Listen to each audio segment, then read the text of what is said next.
Hartlike goeienaand. Ek glo dit gaan met almal goed en fantasties en dat julle nie te koud en te nat is nie. Ons het vanaand ons laaste oordenking, ons laaste goeie nuus om 7 vir hierdie kwartaal en dan na die vakansie gaan ons dan weer voort.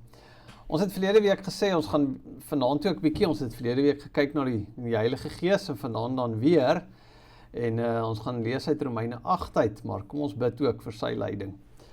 Ons Vader, Hemelse God, dankie vir u lig en u waarheid. Dankie dat ons ook vanaand saam kan dink oor u, o Heilige Gees. U wat saam met die Vader en die Seun leef en regeer, en wat saam met die Vader en die Seun aanbid en verheerlik word. En mag u dan ook deur u woord, aan die woord kom en ook so inspraak in ons elkeen se harte lewer, sodat ons ook net nader en nader aan u mag groei. Ons bid dit in Jesus naam. Amen. Nou goed, Romeine 8 is bietjie 'n langer gedeelte, maar tog belangrik dat mense die hele hoofstuk lees. Romeine 8 sê, daar is dus nou geen veroordeling vir die wat in Christus Jesus is nie. Die wet van die Gees, wat jou in Christus Jesus die lewe gee, het jou vrygemaak van die wet van sonde en dood, wat die wet nie by magte was om te doen nie, omdat dit weens ons sondige natuur te swak was, dit het God gedoen. Hy het met die sonde afgereken deur sy eie seun in dieselfde gestalte as die sondige mens te stuur. So het hy die sonde en die sondige bestaan van die mens veroordeel. Nou kan ons in die eise van die wet voldoen, ons wat ons lewe nie deur ons sondige natuur laat beheers nie, maar deur die Gees. Die wat hulle deur hulle sondige natuur laat beheers, hou hulle besig met die dinge van die sondige natuur, maar die wat hulle deur die Gees laat beheers, hou hulle besig met die dinge van die Gees. Die dinge waarmee die sondige natuur van die mens hom besig hou, loop uit op die dood, maar die dinge waarmee die Gees hom besig hou, bring lewe en vrede. Die dinge waarmee die sondige natuur van die mens hom besig hou, is immers vyandskap teen God. Die sondige natuur onderwerp hom nie aan die wet van God nie, dit kan trouwens ook nie. Die wat hulle deur hulle sondige natuur laat beheers, kan nie die wil van God doen nie. Julle word egter nie deur julle sondige natuur beheers nie, maar deur die Gees, van die Gees van God woon in julle.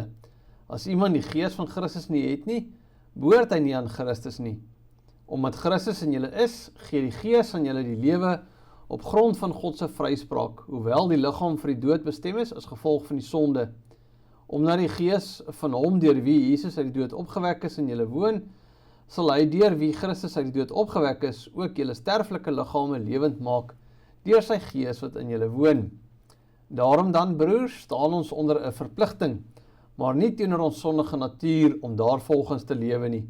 As julle julle lewe deur die sondige natuur laat beheers, gaan julle die dood tegemoet, maar as julle deur die Gees 'n einde maak aan julle sondige praktyke, sal julle lewe. Almal wat hulle deur die Gees van God laat lei, is kinders van God. Die Gees wat aan julle gegee is, maak julle nie tot slawe nie, en laat julle nie weer in vrees lewe nie. Nee, julle het die Gees ontvang wat julle tot kinders van God maak en wat ons tot God laat roep, Abba. Dit beteken Vader. Hierdie Gees getuig saam met ons Gees dat ons kinders van God is. En omdat ons kinders is ons ook erfgename.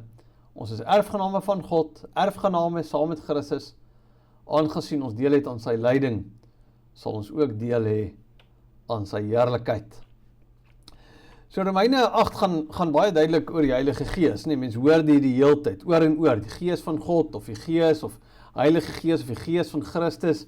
So die hele hoofstuk gaan oor die Gees self, vers 16, in die ou vertaling sê dit ook. So dan, daarom vanaand die vraag, wat is die werk van die Heilige Gees? En dalk sal jy antwoord deur te sê, dit is om ons te lei in ons heiligmaking, om elke dag nader in Christus te lewe, en dit is inderdaad so. Of dalk sê dat die werk van die Heilige Gees is wedergeboorte en jy is ook heeltemal reg. En tog sê Romeine 8, dit is alles waar, maar daar is eintlik soveel meer. Die Gees se werk is so multidimensioneel, mens kan dit eintlik onmoontlik alles in een aand te deurdink. So want die rede waarom ons wedergebore word, die manier waarop ons heilig gemaak word, die krag van die Gees wat in ons werk, is om ons te verseker dat ons aan God behoort, dat ons sy kinders is, dat hy vir ons lief is. So, Romeine 8 oor die Gees, maar baie spesifiek dan in die konteks van Romeine 8 oor die Gees se werk rondom sekerheid.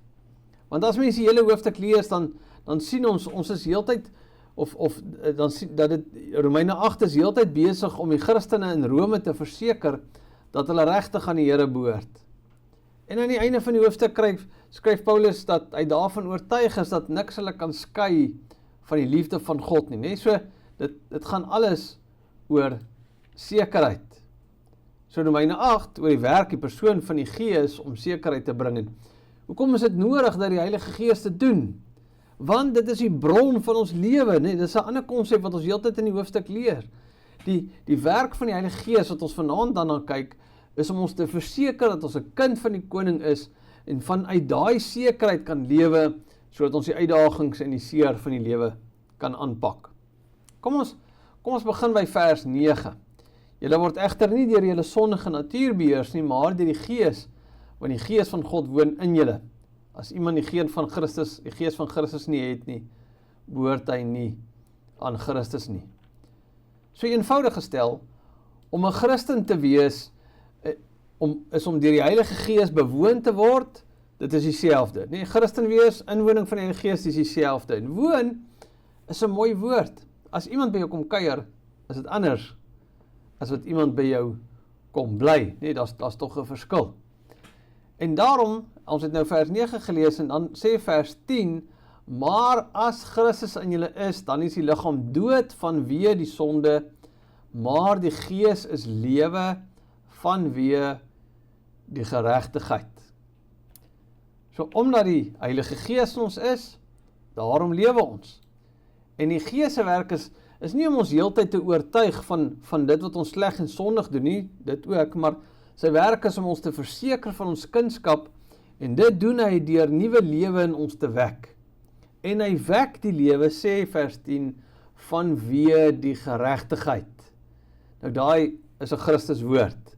Nee, so afgelope Sondag het ons heelwat tyd spandeer om daai woord te verstaan, maar kortliks, ons is nou reg in terme van die Vader se standaard. En die woord vanweë is 'n mooi woord. So Jesus Christus se betaling, en as gevolg van dit, die effek daarvan, vanweë dit, is ons nou weer reg in die Vader se oë. En vanweë die betaling van ons Here Jesus Christus, kan ons wat dood was in die sonde, in Christus lewe. Nee, en die Heilige Gees kom verseker ons daarvan. Maar wat gebeur nou verder? En dit sê verse 12 tot en met 14. Daarom dan staan ons onder 'n verpligting, maar nie teenoor ons sondige natuur om daarvolgens te lewe nie. As julle lewe deur die sondige natuur laat beheers, gaan julle die dood tegemoet. Maar as julle lewe deur die Gees, einde maak in julle sondige praktyke, sal julle lewe. Almal wat hulle deur die Gees van God laat lei, is kinders van God. Kom ons noem nou die Heilige Gees se bediening, nee, sy werking van heiligmaking. Maar kyk nou, wat gebeur hier in vers 13, nee, die Gees maak 'n einde aan ons sondige praktyke. Nee, die ou Afrikaanse vertalings, daai vers wat nou in die geel geskryf is, sê hom so 'n bietjie anders. Hy sê dit maak die Gees, maak die werke van die liggaam dood. En dis wat heiligmaking is, om meer en meer soos Christus te word, meer en meer die ou sondige natuur af te sterf. Die Gees maak die werke van die liggaam dood. En tog weet ons dat bloot net te besluit dat ek nie meer daai tipe sonde gaan doen nie, ek gaan eerder dit doen, of dat doen, dis eintlik die stryd wat Paulus ervaar het, dat dit nie so maklik is nie. So die manier om sonde te oorwin, is nie deur op daai sonde te fokus, en so hard as moontlik te probeer om dit nie te doen nie. Die Heilige Gees se werk, is om ons te herinner, dat ons in Christus geliefd en aanvaar is. Maar hoe maak dit nou sonde dood? Die liefde van Christus is juist dit wat sonde doodmaak. Die Heilige Gees help ons nie om 'n bietjie minder te steel en 'n bietjie minder kwaad te word of wat ook al nie. Die Heilige Gees gaan dieper as dit. Hy gaan na die wortel, die oorsprong, die motivering van daai sonde toe. So die vraag wat ek vir myself moet afvra is nie, wat moet ek doen om 'n bietjie minder te jok, of wat moet ek doen om 'n bietjie minder kwaad te word, of wat ook al nie. Nee, die vraag is eerder, Hoekom jok ek so baie? Hoekom word ek so kwaad? Nee, hoekom doen ek dit of dat? En waarskynlik is dit omdat ek bang is vir die konsekwensies van die waarheid. Hoekom is ek bang vir konsekwensies? Want ek is bang mense gaan dalk minder van my hou. Hoekom soek ek aanvaarding so erg? Want ek voel dit is wat ander mense vir my dink is vir my belangrik. Dit maak saak, dit bepaal wie en wat ek is. So die wortel van sonde is altyd iets waarop ek steun, waarop ek leun, wat ek dink ek meer nodig het as die Here, wat ek nodig het om te kan lewe. Want ons bely graag, Christus is ons alles, maar dit speel nie so uit in ons lewe nie. Die feit is, ons is kinders van die koning, ons is dit, ons het immers die Gees in ons. So die oorlog teen sonde is deur meer op Jesus te fokus, meer en meer myself in hom te ontdek, my toevlug tot hom te neem. Ek kan nie bloot net sê, ek gaan minder of harder probeer om dit of dat te doen of nie te doen nie. Nee, as ek vir jou sê, moenie in 'n hoender dink nie, waaraan dink jy? Nee, so die Gees se bediening van lewe is om vir my en vir jou by 'n punt te bring waar ons kan sê, ek gaan nou ophou om te probeer oulik en goed wees in myself, ek gaan aanvaar dat ek in Christus en deur Christus die Vader se kind is, 'n hemelse Vader het, daai noem ons wedergeboorte. So, die Gees se bediening van heiligmaking is om my en jou te herinner, ons totaal en al geliefdes en aanvaar is. Maar ons vergeet dit maklik, ons vergeet dit vinnig, en ons vergeet dit dikwels. Maar daarom wat ons eintlik praat van daaglikse bekering. Daaglikse bekering is nie om bloot te sê, Here vergewe my vandag. Dis om te luister en te herinner wie en wat jy in Christus is, waar die Gees jou van oortuig. So die Heilige Gees bring ons by Christus om ons te red, en hy bring ons terug by Christus om ons lewend te maak. Daai is belangrik, nie? Die Heilige Gees bring ons by Christus uit om ons te red, en hy bring ons terug na Christus toe om ons heilig te maak. Ek wil 'n voorbeeld gebruik. Ons sien dit in Handelinge 9 uitspeel. Saulus kom tot bekering, en dan sê Handelinge 9 vers 17 dat Paulus met die Heilige Gees sal word. Maar net so bietjie, nee, die Bybel sê nie dat niemand kan sê Jesus is die Here nie, behalwe deur die Heilige Gees, nie 1 Korintiërs 12. So, hoe het Paulus dan tot bekering gekom sonder die Heilige Gees? Hoe het hy dit reg gekry? So natuurlik het die Gees hom daarin gelei, maar hy het ook self begin luister. Hy het ook gehoor gegee.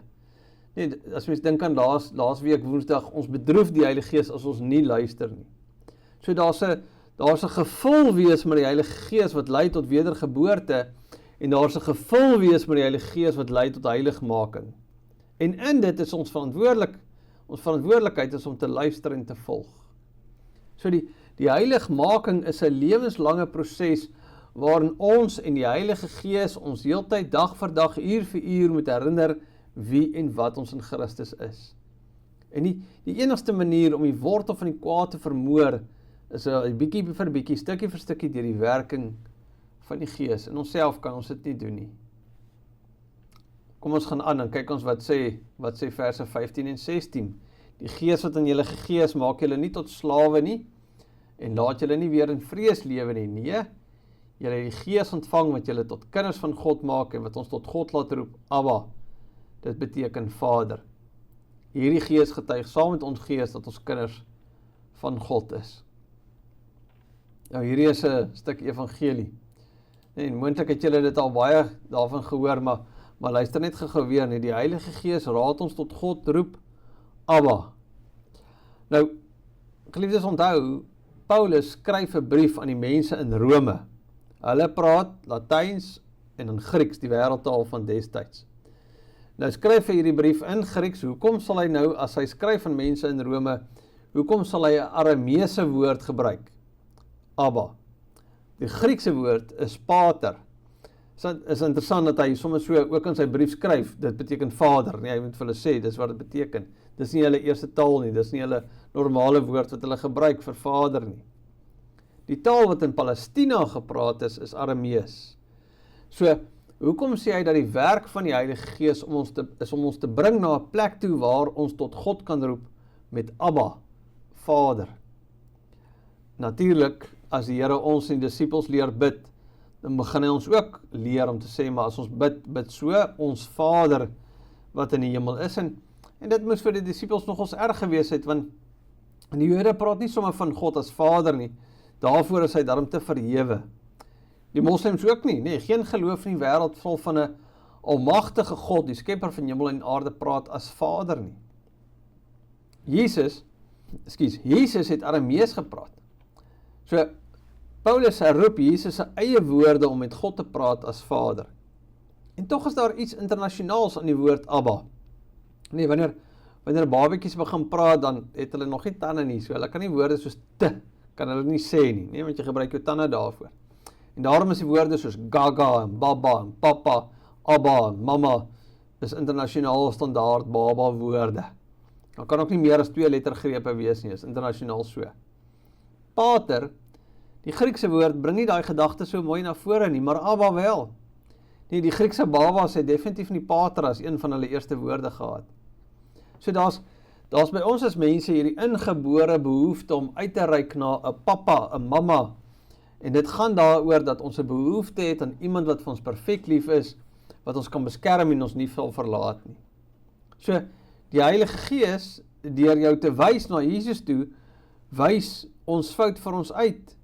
Nee, die Gees wat aan julle gegee is, maak julle nie tot slawe nie en laat julle nie weer in vrees lewe nie. Wat is die verskil tussen die gees van slawerny en die gees van vrees in die Heilige Gees? Onthou julle die gelykenis van die verlore seun? Die een seun het vir sy pa sê, gee my solank asseblief my erfporsie, en dan kry hy dit, en dan gaan hy weg, en hy gemors dit uit op 'n rebelse manier, en wanneer hy tot sy sinne kom, dan besluit hy om terug te gaan na sy huis toe. Hy stel dan vir homself 'n toespraak op en sê, my pa sal my nooit terugneem as 'n seun nie, maar miskien is ek goed genoeg om 'n slaaf te wees. Ek sal nie in die huis kan bly nie, maar wel ergens op die plaas. So die seun het besluit, sy pa se liefde vir hom is nie volmaak nie. Maar wanneer hy by sy pa aankom, dan sê hy, pa, ek het teen pa en teen God gesondig, maar die pa laat hom eintlik nie eers toe om klaar te praat nie. Die seun kan nie eers vra om 'n slaaf te word nie, want in die pa se kop is dit nie 'n slaaf wat terugkom huis toe nie, dis sy seun wat teruggekom het. So die werk van die Heilige Gees is om ons te herinner dat Jesus Christus nie na 'n slawemark toe gegaan het om ons as slawe te koop nie. Ons het nie eintlik net van eienaar verwissel nie. Ons het van slaaf na kind verander, ons het 'n statusverandering gekry. In die Bybel herinner die Heilige Gees ons keer op keer, jy is God se kind. As die Here na jou kyk, dan sien hy sy kind. Die probleem is as ek en jy na die Here kyk, dan sien ons baie keer iets van 'n werkgewer of 'n baas. Nee, nou 'n werkgewer-werknemer verhouding is anders as 'n vader-kind verhouding. En daarom vers 16, hierdie Gees getuig saam met ons Gees dat ons kinders van God is. Ten spyte van ons tekortkominge of ons prestasie, ons het 'n perfekte Abba, ons is deur Christus sy kinders. Ons sluit af met 'n mooi woord wat vers 16 gebruik. Hierdie Gees getuig, kyk net gou weer, hierdie Gees getuig saam met ons Gees dat ons kinders van God is. Getuig is 'n mooi woord, is 'n regsterm. Wanneer die wêreld of jou vriende of jou werk of jou kinders of jou ouers of wie ook al vir jou sê, jy het nie wat dit vat nie, jy is nie goed genoeg nie, en dan is dit eintlik niks anders as 'n aanklag nie. Terwyl as ons die Here se woord vat, kyk net wat getuig die Heilige Gees van my en vir jou. Hy sê in Jesaja 43, jy is myne, ek ken jou op jou naam. Hy sê in Sefanja 3 vers 16, ek is stil tevrede in my liefde vir jou. Hy sê in Galasiërs 4 vers 7, jy is dus nie meer 'n slaaf nie, jy is nou kind van God, en omdat jy sy kind is, het God jou ook sy erfgenaam gemaak. Hy sê in 2 Korintiërs 6, ek sal vir julle 'n vader wees, en julle sal my seuns en dogter wees, sê die Here, die Almagtige. Amen. Kom ons bid saam. Here, dankie dat ons kan weet dat U woon deur die Gees in ons, en dat die Gees oor en oor saam met ons getuig dat ons U kinders is. Dat ons nooit daarin hoef te twyfel nie, dat ons nie hoef te wonder nie, maar dit kan weet. Mag U ons vanaand ook weer daarvan oortuig, dat ons is U sin, nie slawe nie, Ons hoef nie bang te wees nie, maar kinders van die Allerhoogste. Daarvoor het U Seun gestuur, dat hy die hoogste prys daarvoor kan betaal. Dat ons kan weet, Here, ons is in U wonderlik geliefd en aanvaard. Amen. Baie dankie, ek hoop julle het 'n pragtige week en 'n mooi geseënde tyd verder, en dan sien ons mekaar weer na die vakansie. Groetnis.